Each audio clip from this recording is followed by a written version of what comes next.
আসসালামু আলাইকুম। আমি আপনাদের সামনে একটি ভিডিও নিয়ে আসলাম। ভিডিওটি হলো 100টি চমৎকার ঘটনা বইটি থেকে একটি ঘটনা। সেই ঘটনাটি আগেরকার দিনে আমাদের মহান আল্লাহ পাক এবং হুজুর পাক সাল্লাল্লাহু আলাইহি ওয়াসাল্লাম, ওনার সাহাবীগণ আহলে বাইত আলাইহিস সালাম, ওনাদেরকে নিয়ে একটি ঘটনা শোনাবো। ঘটনাটির নাম হলো নিরাশ্রয়ের আশ্রয়। তো চলুন বেশি কথা না বাড়িয়ে ভিডিওটি শুরু করা যাক। এক ঈদের দিনে পবিত্র মদিনা শরীফের ঘরে ঘরে আনন্দ হচ্ছিল। মহান আল্লাহ পাক উনার রসুল নূরে মুজাসসাম হাবিবুল্লাহ হুজুর পাক সাল্লাল্লাহু আলাইহি ওয়াসাল্লাম ঈদের জামাত শেষে হযরত সাহাবায়ে কিরাম রাদিয়াল্লাহু তাআলা আনহুম ওনাদেরকে নিয়ে বাড়ি ফিরছিলেন। পথে তিনি দেখলেন মলিন কাপড় পরে নিরানন্দ মুখে একটি ছেলে মাঠে দাঁড়িয়ে কাঁদছে। নূরে মুজাসসাম হাবিবুল্লাহ হুজুর পাক সাল্লাল্লাহু আলাইহি ওয়াসাল্লাম তিনি এগিয়ে গেলেন ছেলেটির কাছে। জিজ্ঞেস করলেন, বাবা, তুমি কাঁদছো কেন? উত্তরে ছেলেটি বলল, হুজুর, আমি মাতৃকোলে আসার অনেক আগেই আমার পিতা ইন্তেকাল করেছেন।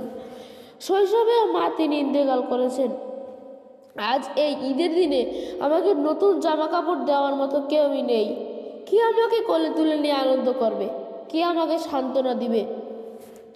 এতিম ছেলেটির এই কথাগুলো শুনে নূরে মুজাসসাম হাবিবুল্লাহ হুজুর পাক সাল্লাল্লাহু আলাইহি ওয়াসাল্লাম অশ্রুসিক্ত নয়নে তাকে কোলে তুলে নিলেন এবং বললেন, বাবা, তোমার মতো আমার মা বাবা, ওনারাও আমার শৈশবেই মহান আল্লাহ পাক ওনার দিদারে চলে গিয়েছেন।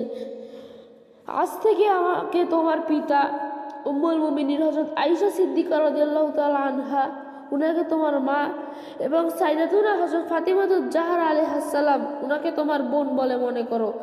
এই বলে নূরে মুজাসসাম হাবিবুল্লাহ হুজুর পাক সাল্লাল্লাহু আলাইহি ওয়াসাল্লাম তিনি ছেলেটির কপালে চুম্বন করলেন এবং সাথে করে নিয়ে হুজরা শরীফে পৌঁছলেন।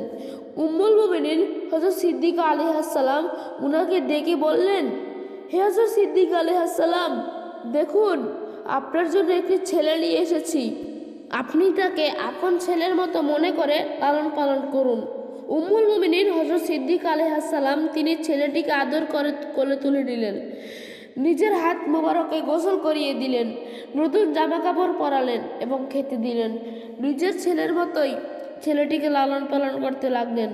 আর এভাবেই নিরাশ্রয় ছেলেটি আশ্রয় খুঁজে পেল যিনি রহমাতুল লিল আলামিন, যিনি নূরে মুজাসসাম হাবিবুল্লাহ হুজুর পাক সাল্লাল্লাহু আলাইহি ওয়াসাল্লাম হুজরা শরীফে। সুবহানাল্লাহ। তো এই বলে আমি আজকের ভিডিওটি শেষ